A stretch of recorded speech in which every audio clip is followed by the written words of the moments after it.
Do you want to move from being a homeowner or renter to becoming a landlord abroad? Are you wondering if that's possible or where to start? Then I have a video for you.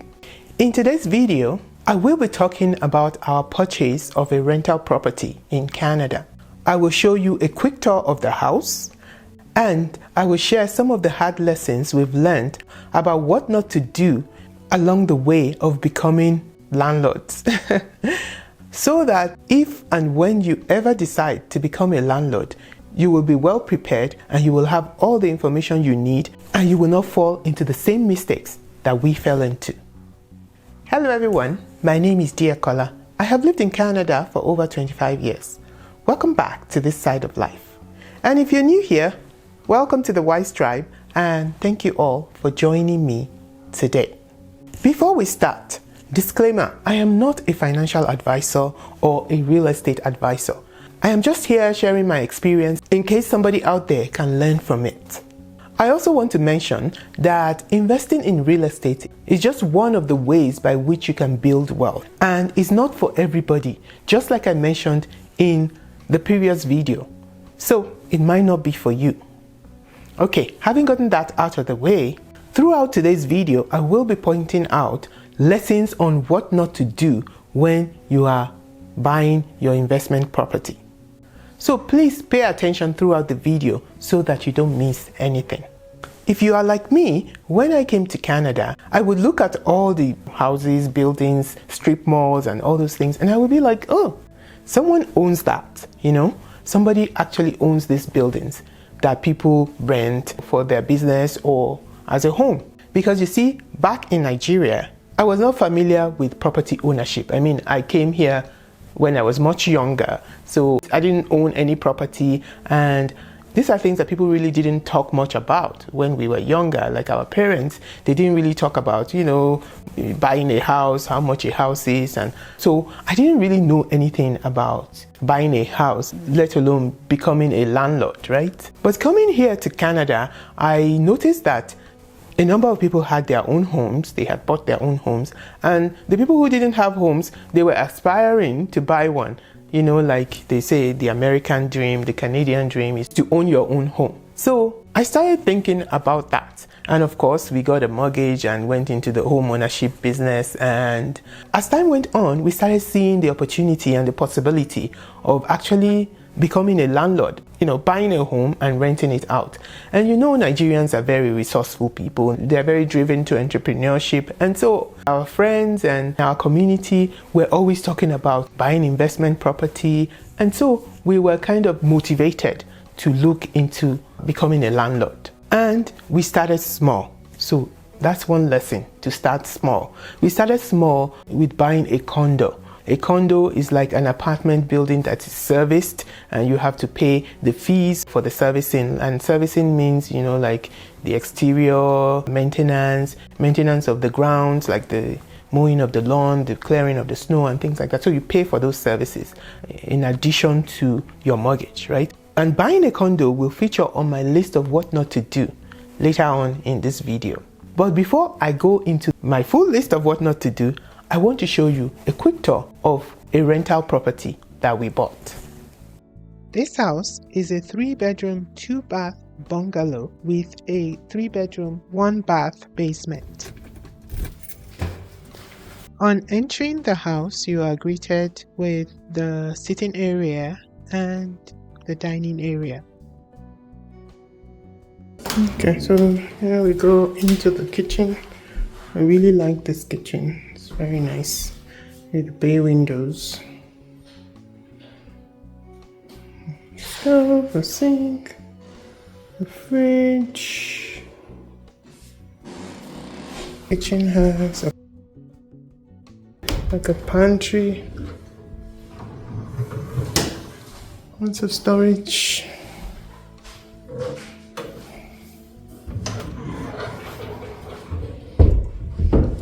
And all the cabinets, lots of cabinet space as well.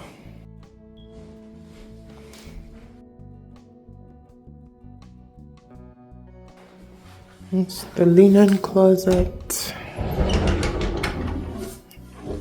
More storage.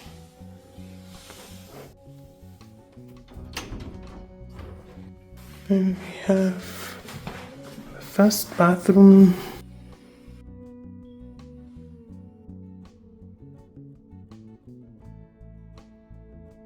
That's me. Hi.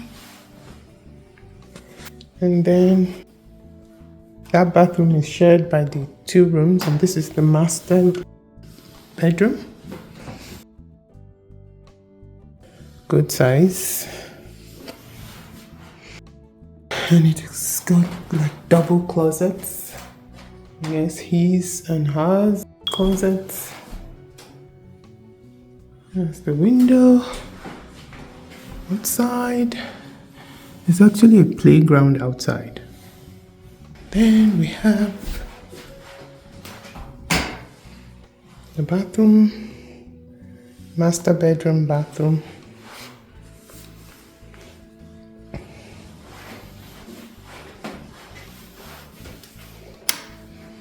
And we have bedroom number 2. It's its own closet and window that goes outside. And there's the playground. The playground just behind. So this is very suitable for people with young kids. Okay. So there's bedroom number 2. Sense of the size. It's a good size bedroom. Bedroom number 3 is the smallest, but it also has its own closet. Like I said, there is a basement with a similar layout, but with 1 bathroom. There are tenants there right now, so we cannot take a tour of the basement right now. That's the way out. So that property that you just saw was a good investment, and you will know why by the end of this video. If you're in Canada or even outside of Canada, or you want to buy property in Canada, you can always go to the MLS website where you can find all the properties that are for sale listed, or get the services of a realtor. But make sure you get a trustworthy realtor who is not going to try to get you to buy a more expensive house than you can afford. So like I said, this investment was a good one because it was in a good location. From the video, you could see that there was a playground at the back of the house. It is also in a location where there is shopping, where there is transportation, easy transportation. These are the factors that really help to make a rental property a profitable one, right? So the house is a bungalow, and the main floor has 3 bedrooms and 2 baths. It also has a basement, and that basement is kind of similar in layout to the main floor, only that it's smaller, and it is also 3 bedrooms but 1 bath. That also tells you when you want to buy a house for rent, especially in the environment that we are in today with real estate, you need to buy something where you can actually have multiple units, right? So in the case of this one, we rent out the main floor as well as the basement. You need to look out for positive cash flow when you are buying rental property. You don't want to buy a place that will not give you positive cash flow. Don't be emotional when you are buying rental property. You have to be practical, you have to be objective, you have to look at the right location, and you have to look at the numbers. Now, let's get into the list of what not to do. The number 1 thing on that list is do not bite more than you can chew. Do not go and buy an expensive property, because apart from your own living expenses in your own house, you will have to be paying the mortgage on this new property, and that is not going to be good. So make sure that you have a mortgage that you can manage, which is why I said in my previous video that you might consider for your first home, if you're in Canada, buy something that has a basement that you can rent out and start out that way before you go and buy a separate rental property. One lesson that we learned, when we got to Canada, the very first house we bought was like a duplex, and when we were ready to move, we actually sold the house. in hindsight today, when I think about it, I think that we should not have sold that house. So if you are in that situation and you have a small place where you have bought as your first home, when you want to move up in house, if I were you, I would not sell that small home. I will just rent it out, and that would become my first rental property. So that's what I would have done if I had known back then. So I am telling you now, that is a very good way to go to get your first rental property.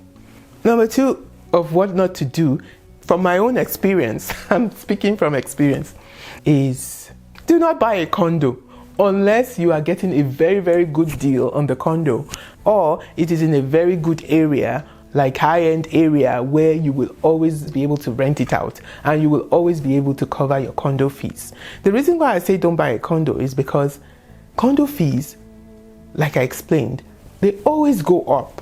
The very first condo that I was talking about that we bought was in a block of building, and it was also in the basement. I think that was another mistake that we made.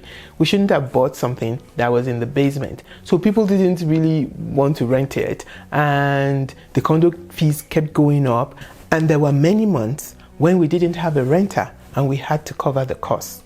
So we finally got tired of it and sold it off.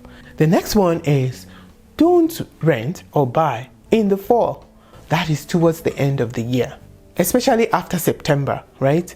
Because, kids are back to school, people have settled their living arrangements because of their children, and not many people rent during that last quarter of the year.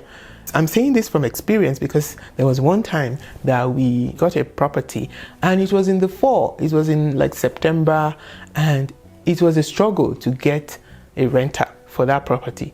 And so I learned that when you want to buy, or when you want to rent, or when you want to do your lease arrangements, make sure that it doesn't end towards the end of the year, because that might not be the best thing for you in terms of getting rentals. So that's another thing not to do. Do not buy in the fall or in the last quarter of the year. And let me know in the comment section below if you agree with me, if you have had that same experience, but I'm just speaking from my own experience. And the next thing is to avoid tenants from hell. Especially in a place like Canada. Sometimes you will think that the tenant has more rights than the landlord. So the landlord is best served by making sure that you don't get that kind of tenant in the first place.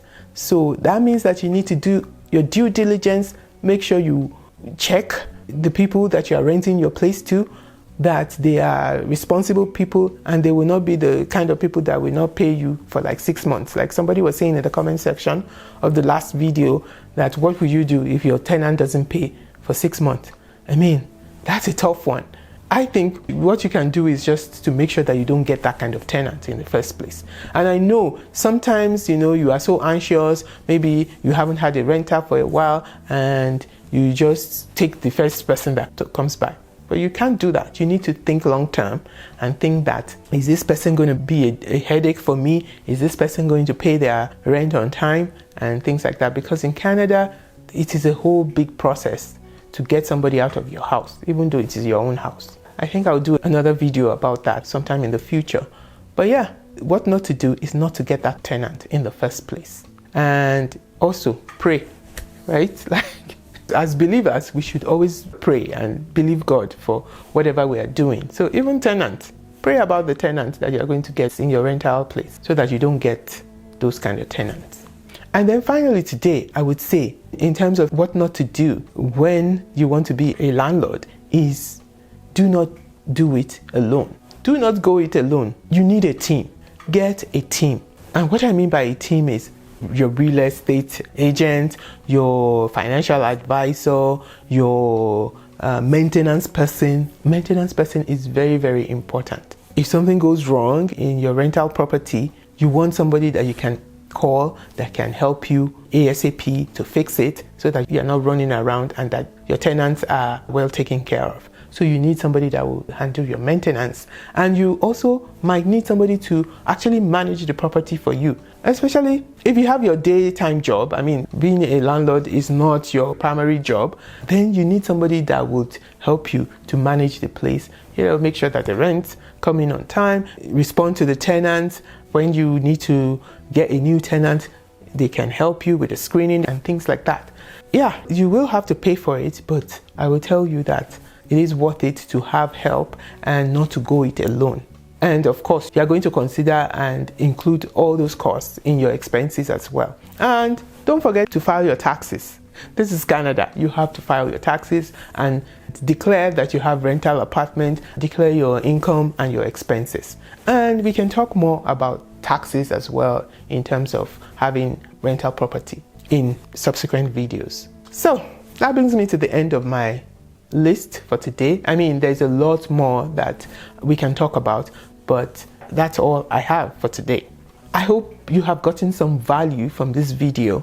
I hope that it helps somebody out there with their decisions and their venture into rental properties abroad. So if you've got any value, please like the video and also hype the video.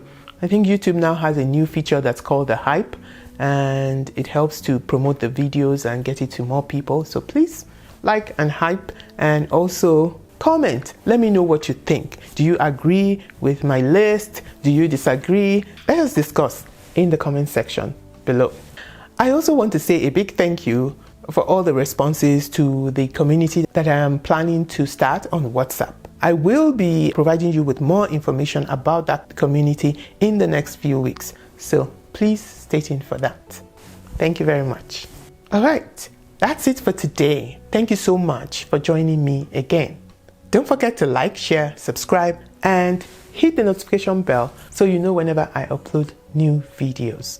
Also, stay tuned to this channel for much more interesting content coming your way. Until I come your way again, until the next video, you go out and make it the best days of your life. Bye!